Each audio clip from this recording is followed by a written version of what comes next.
Most captains suck, and it very well could be the reason why your team doesn't perform as well as they can. Many young players think that just because they're called a captain or they have the armband right, they are automatically a leader on their team and think that they can lead their team. While the reality is, just because you are called a captain, because you have the armband, doesn't necessarily mean that you are a leader for your team or you're the right leader for your team. It's one thing to be called a captain, it's a whole other thing to be the true leader on your team. In this video, I'm going to explain a brief breakdown of the differences between bad captains and good captains and how you can show yourself to your coaches that you are the true leader on your team and that you deserve the armband. So there's many different types of captains. You might have a captain that is a bit more reserved, a bit more quiet, and then you might also have a captain that is a bit more outspoken, more extroverted, right? Carry a bit more bravado with them. Two big examples, Messi and Ronaldo. Messi is a bit more quiet, more introverted, more reserved as a captain, but still shows strong leadership. Whereas Ronaldo is definitely the more cocky captain, right? But despite, his confidence, his ego, he still provides good leadership for his team. Hold up. Right. So like I said, there's many different types of captains, and so there's many different captains to watch and study. Some of my favorite captains to study are Gundogan, who is a more recent player. He was recently a captain for Man City and Germany. I think in the modern game, he's a great captain to study and a very underrated player and captain to study. If we're talking about legends, though, then I think Maldini and Puyol are two of the greatest captains to ever play the game, right?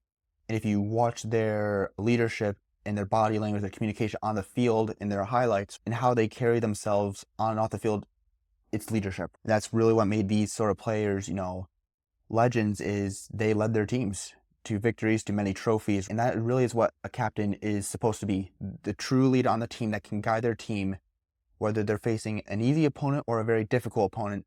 They lead their team, they set the standards and live by those standards and guide the team to the desired result that they want to achieve. So some common traits with some bad captains are they let their egos run wild. They believe they deserve special treatment, often because oftentimes with teams is they'll have the star player, which often is a prima donna sort of player, that has a big ego, and because they're the star player, they're a captain. Doesn't necessarily mean they're the best leader, and often these are the captains that fail as leaders on their team because they can't relate and communicate and guide the team to meet the right standards and achieve desired results. Why? Again, they don't have the skills to communicate the standards expected with their teammates. And because they have egos, they're often quick to blame their teammates and do not have positive body language. They're quick to complain. They don't carry good body language. They don't communicate in a positive manner. Doesn't mean they can't criticize their team, right? But there is a difference between constructive criticism and, belittling your team. And often a bad captain doesn't know the difference. Whereas with good captains, they're in control of their ego and balance it with humility. Good captains are often some of the most humble players on their team, right? They know sometimes they have an ego, and they know how to switch it on when needed in the game, but they're always humble and they never put themselves on a pedestal above their teammates. They always see themselves and their teammates as equals. Because they see themselves as equal, but they're in a position of leadership, they will often take on the biggest burdens and responsibilities for their team. They'll not only communicate standards, but they lead by example and lift up their team to meet those standards. And that's one of the biggest differences, is a bad captain will enforce standards on their team, but they themselves might not lead by example according to those standards, right? They tell their team, do this, do this, do this. But then my question is, do they follow those standards themselves? A lot of times they don't. They push orders onto their teammates, but they often aren't the perfect example of the standards that they are speaking to their team, which makes it bit hypocritical at times. It's hard to respect a leader that gives out orders and talks about standards, right? But they themselves aren't the perfect example of those standards. Often this leads to, poor communication, poor chemistry, and it could also lead to complications, with the team trying to relate to the coach and what the coach's standards are, right? Because a good captain, and I'll mention this later on, is meant to bridge the gap between the coach and their standards and what they want and the players, the team, right? Because they're leadership and they understand they're in a position of leadership, they take full ownership over everything that happens on the pitch. Every mistake, every loss, they take full ownership. They're the captain, they're the leader, right? So if the team fails, they fail, and they recognize that fully. And their body language shows composure and confidence. They're not complaining, they're not belittling.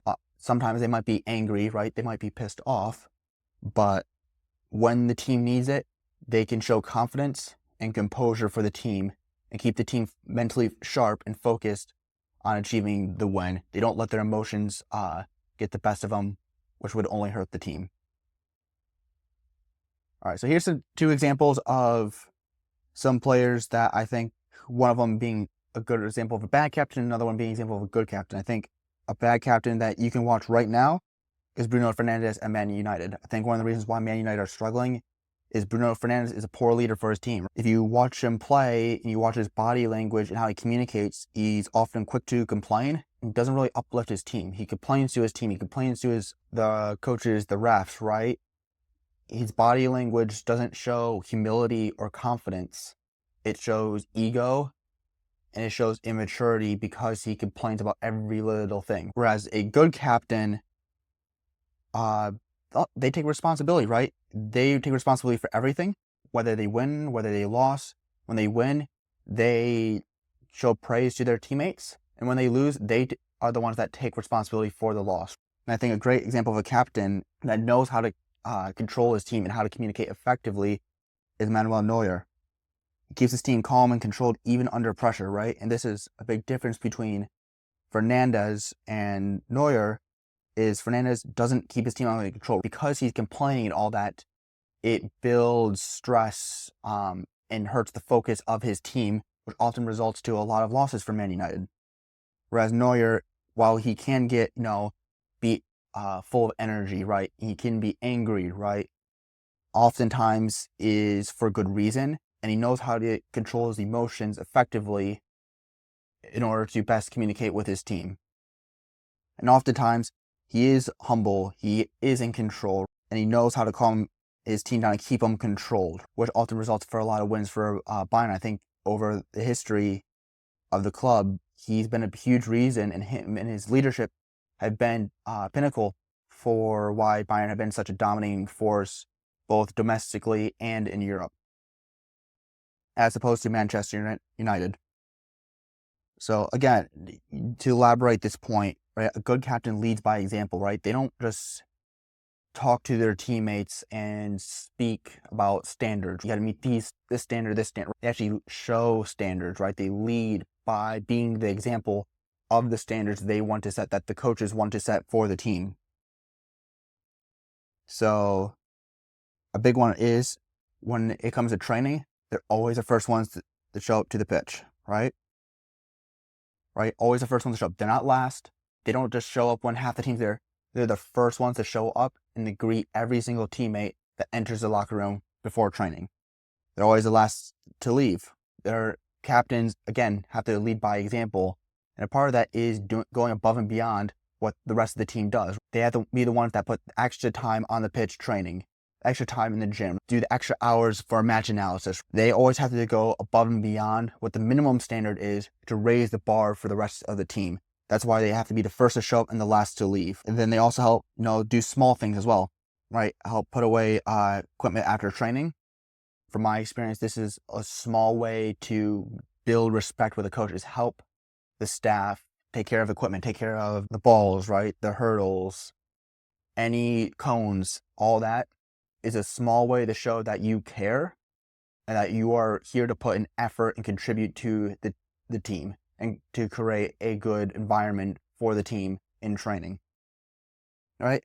I said they set the standards for the team, not just the coaching standards, but their own standards. But again, they have to lead by example, right? It's one thing to talk about standards, another thing to live them and to train by your own standards. And a good captain trains and plays by their own standards and the standards of the coaches, which then imprints on the team. Because if the captain lives by his own standards and he leads by those standards, that's going to imprint on his teammates, and his teammates are going to take on the same standards, and all around, that's going to raise the level of that team. All right, so next one, and this is a very important one that most players don't understand. In youth level, from what I have found, very few players actually know how to communicate or even communicate at all. Most players don't even communicate at all, right? Let alone knowing how to communicate effectively. And this is very true from captains, both, in USA, rather in Europe. A lot of young captains struggle with how to communicate effectively with their team. So, with communication, they never tear down teammates. They always uplift their teammates. Doesn't mean they don't criticize a teammate, right? If they make a mistake, doesn't mean they don't coach, they don't help, they don't criticize, right? But there's a way to do that positively and not negatively. And a bad captain will always tear down the player. They'll belittle the player. They'll be tough on the player, but in a negative tone. Whereas a good captain knows how to convey the same criticism, but in a positive tone to actually help the player. If you're a captain and if you're positive with the team, then the team will be positive with each other. And a captain is a very important key to building good team chemistry and building a good team environment, because good team chemistry and a good environment helps you win games. And to foster a good environment, the captain needs, again, back to this big point of they lead by example, right? They are the leader. If you are positive with the team, then the team will be positive with each other. And together, you guys will create and maintain a very strong, very positive and productive environment, both on and off the pitch, whether it's in training or it's in matches. If your communication is constantly complaining, then this will rub off on the team and hurt on-field chemistry. So the inverse of positive criticism and all that, like our second point was, if you're constantly complaining and you're letting your ego control you, your ego, shows itself on the pitch, right off the pitch, you complain about teammates, you belittle teammates, you get on your teammates, but in a very negative manner. This is going to create a very negative team environment, right? And I've seen both of these where I've seen good captains foster a great team environment. And I've been on teams with bad captains that fostered a very toxic, very negative environment. And the two things I saw was the good captains that fostered a good, positive environment, we ended up winning more. We ended up playing better as a team. Whereas the teams I've been on with bad captains, oftentimes we've lost a lot against teams that actually did have the good chemistry. And the common denominator came down to the captains and their leadership. And then the last point here is a good captain can balance positive leadership with still maintaining high standards for the team. Like I said, a good captain will still get on a player. He'll still criticize a player, but he does it in a productive and positive manner to build the player up so the player can learn, not to tear him down. So this next point I think is very underrated, but very important point, because before, just about any player can talk to an official, to now where only the captain can talk to an official. And this rule change is going to be very important for future captains, especially for you if you're looking to be a captain, right? Knowing how to talk to officials and knowing how to control your team around the official, even when the call is wrong or debatable. So some points that I've learned from my experience is never insult or argue with a ref. You're never going to win an argument with a ref. You're going to commit dissent, which is going to lead to possible cards. If you do want to make an argument to the ref, frame your argument in the form of a question. Why? Because you're never going to change the referee's mind on the call. Once they make the call, oftentimes they're going with the call, and you're not going to change their minds. Because odds are you're probably playing a lower level league with refs that aren't going to be as good. There's no VAR. Once they make that call, they're sticking with it. You're not going to win that argument. All you'll be doing is committing dissent and risking a card for your team. The best thing you can do is ask for clarification on the call. A good ref should be able to give you a clear explanation for why he made the call. That's all you can really ask for. Is just ask for an explanation and try to understand. And even if you still disagree with it, you just got to move on. Because like I said, you will never, ever win an argument with a ref. So it's just not even worth it. Like I said, if you don't agree, let it go. So ask for clarification. You can have questions with the ref. A good ref should be able to explain their call, but if you still don't agree by that point, then you have no choice to let it go. You have to be able to know how to talk to the refs on behalf of your team and control your team around the refs to avoid cards for dissent. Another big point for a good captain is, we talked about earlier in the video, was responsibility and knowing how to take responsibility for everything that happens, right? So there's a good quote by Steven Gerrard. And this quote is, "It's difficult for me because it means so much.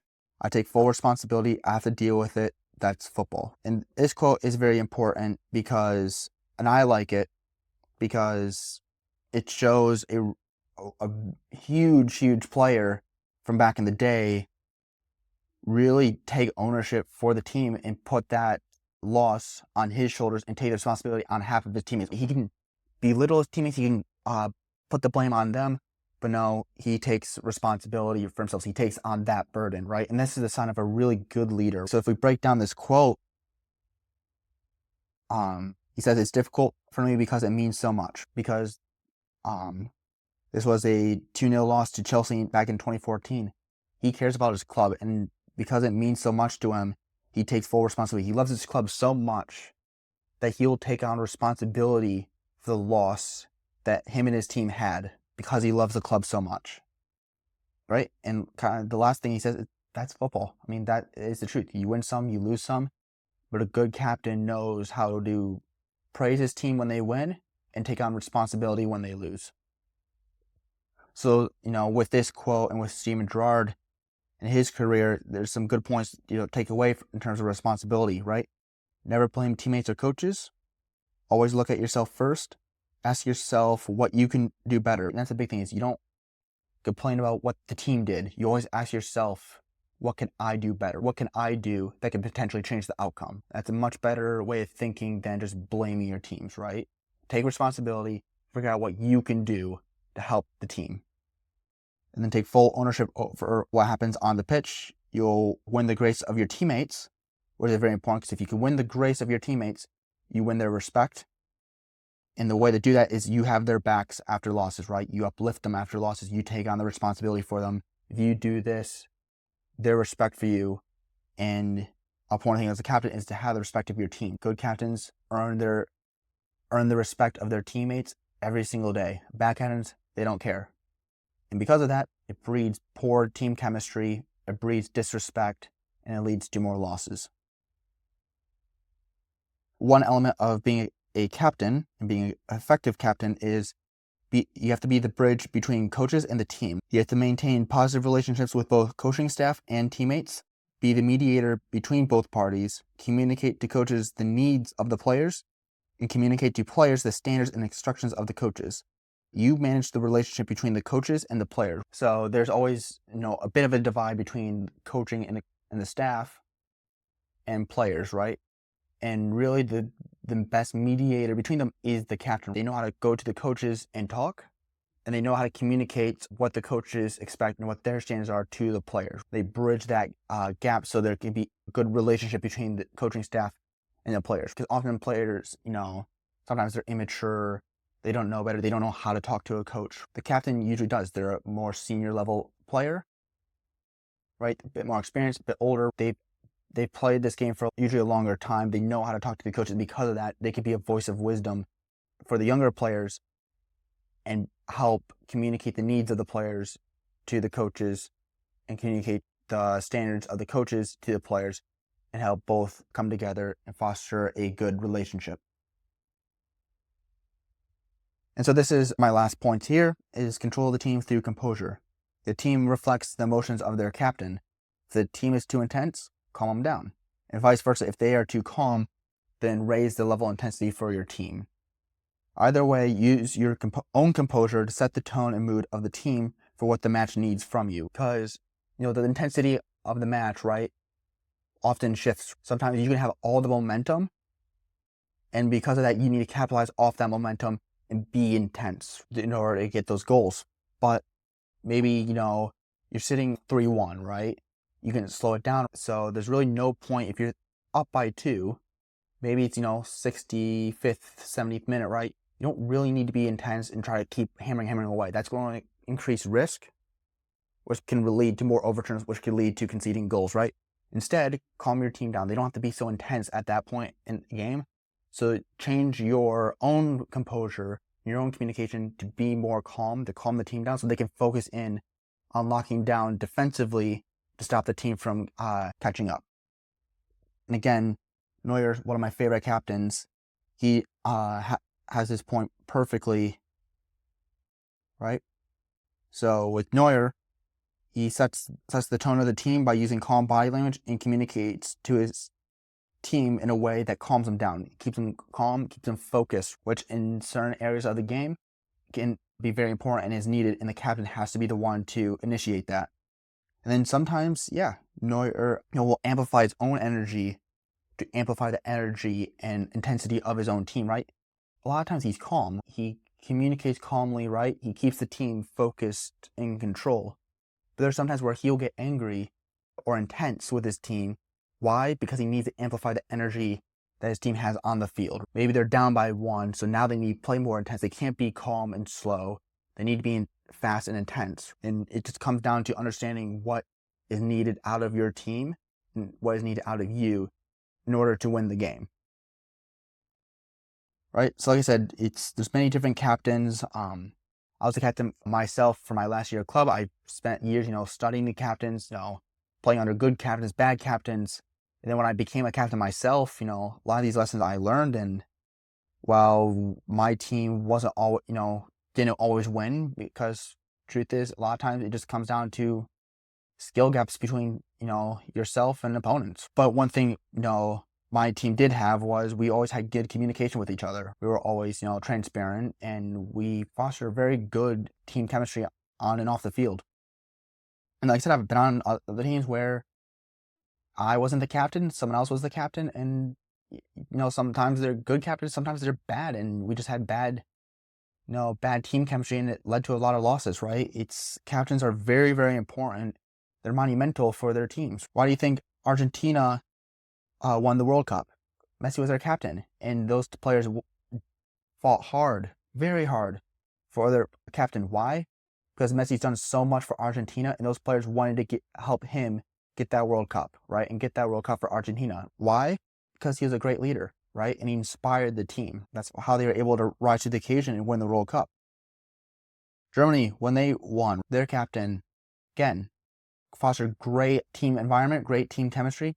Guess what? Not only did they dominate Brazil, but they beat Argentina in the final. And guess what? They won, right? And in both instances, the captains have been huge for those teams and their performances in those tournaments to win those trophies.